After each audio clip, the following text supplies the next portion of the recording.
Let's jump right into this explainer on the massive showdown in Beijing, the US-China Timeout Summit. Are we looking at a complete superpower deep freeze, or are things finally about to thaw out? Look, with global growth slowing down and supply chains basically wobbling all over the place, everyone is asking the exact same question. Can the world's two largest economies actually avoid that deep freeze? Independent economist George Magnus perfectly coined this the Timeout Summit. And honestly, that hits the nail on the head. Both sides desperately, literally, need a strategic pause right now, not more escalation. So let's look at Section 1, Trump's 5Bs strategy and the U.S. economic offensive. The U.S. is pushing hard for major export orders. We're talking Boeing, beef, and soybeans, along with setting up brand new boards of investment and trade. It's a very specific, targeted wish list. Why this specific list? Well, you have to look at the political reality. The U.S. president is hunting for a highly visible economic win to try and counter historically low approval ratings just ahead of the November midterms. Then there's the geopolitical chess game. The U.S. really needs China to pressure Iran to end the Gulf War and reopen the Straits of Hormuz. But from China's perspective, they might actually quietly prefer that American resources just stay bogged down in the Middle East, keeping them far, far away from the South China Sea. All right, moving on to Section 2, Beijing's search for stability amidst their own domestic pressures. Get a load of this number. Outside of their absolute powerhouse tech sector, a staggering 85 to 90% of China's economy is actually struggling right now. That is a massive, massive chunk. Because of that, Xi Jinping urgently needs this time out. He needs a distraction-free window to step back, recalibrate, and try to fix some major domestic drags, especially their crumbling property sector. And adding even more pressure, early 2026 actually saw Chinese direct exports to the U.S. take an 11% nosedive year-on-year. To survive all these headwinds, Beijing is going all in on their 15th five-year plan. They are trying to build an entirely modern industrial ecosystem from the ground up, literally everything from raw materials all the way to digital services.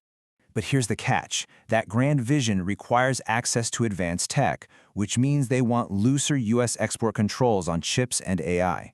And that collides right into the U.S. security stance, which views those strict export controls as absolutely crucial to protect national security.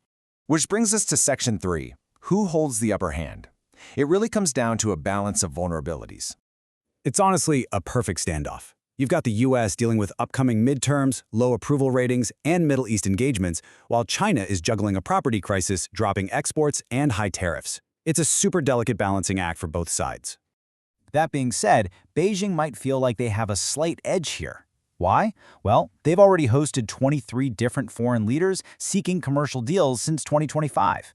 Plus, China is finding ways to successfully bypass some of those heavy U.S. tariffs by simply rerouting their trade through third-party countries. We're seeing this happen with places like Vietnam, Malaysia, Mexico, and Turkey. They've also totally turbocharged their economy with a massive export pivot, absolutely dominating the global green market. I mean, they are leading the charge on solar panels, wind turbines, and electric vehicles right now. Now, to secure total leverage, Beijing is pushing for a semantic shift regarding Taiwan. They want the U.S. to change its official stance from saying they do not support independence to actively saying they oppose independence. A small change in words, but a huge geopolitical shift. Okay, our final section, defining a summit victory, or rather, lowering the bar. As George Magnus points out, anything that even just purports to be an agreement counts as a win. The bar for success here is basically on the floor. Just avoiding a total dramatic breakdown without a handshake is going to be considered a victory. So we should expect some highly modest outcomes today. Probably some cosmetic deals on things like Boeing and beef, launching that new board of trade, and maybe just agreeing to open up basic dialogues on AI safety. Nothing earth-shattering. Meanwhile, global multinational businesses are kind of just sitting there paralyzed. European and American chambers are incredibly wary of Beijing, sure, but these big brands also know they absolutely have to be in China for R&D and future growth. And keep in mind, this timeout is really just the starting gun. We are looking at potentially 3 more major face-to-face showdowns scheduled for this year alone, including a return visit to the US, the APEC summit in Shenzhen, and the G20 in Miami.